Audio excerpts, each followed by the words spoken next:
Galveston EMS transported the victim to UTMB, where he's currently listed in critical condition. At this time, or the motive and the intent behind that assault with the vehicle is still under investigation. Shortly after that assault, at approximately 5:19 p.m., Galveston Police Department began receiving 911 calls reporting a silver Pontiac had just driven into the water at Washington Park, 1600 61st Street. Witnesses reported seeing a vehicle enter the water from the parking ramp, driving the water by the boat ramp.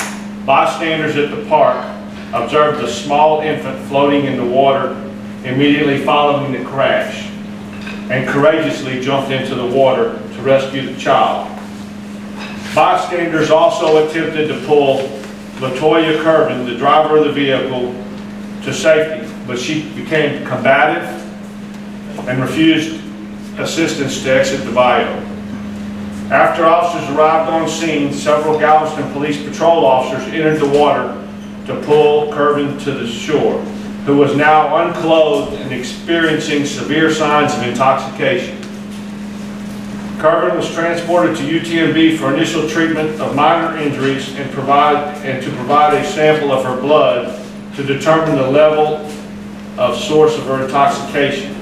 The child was also transported to UTMB for observation, but appears to be uninjured at this time.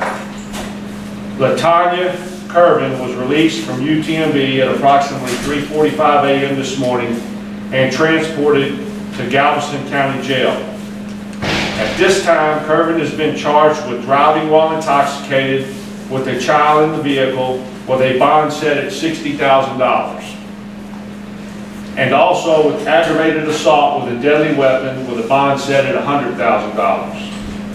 The Galveston Police Department is working closely with the District Attorney's Office to determine the appropriateness and suitability of additional charges. Videos of both the aggravated assault with the vehicle and the incident at Washington Park exist, but are currently being reviewed by investigators because of their evidentiary value. The status of these videos will not be released until the investigation is complete. This is still a very active investigation that is in its earliest stages, but be assured our detectives are working tirelessly to bring this case to a close. On another note, the Galveston Police Department would like to commend those bystanders who risked their own safety to enter the water and rescue the child and attempt to rescue the driver. Their actions were truly heroic, and we look forward to properly recognizing them as soon as the time is appropriate. If you have some questions, I'll be able to do a few, but it's very limited on what we can release. The man that she tried to run over, is that like the baby's father, do you know? We know that the actor knows the person. We don't know the extent of their relationship at this point. That's still under investigation at this time. We can only surmise, and we don't want to give you bad information. Was she trying to drown the child? We have received reports to that. We are trying to establish whether that was a factor or not. That's still part of the active investigation at this time, and that's about as much as I can give you on that. There's a video, as you said, there are two videos. Why not release them? What's the harm in releasing them?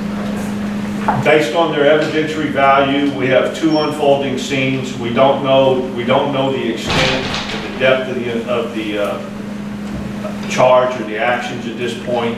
So with the District Attorney's Office and I, we've agreed to not release those at this time. As soon as we close the investigation, we anticipate being able to release those.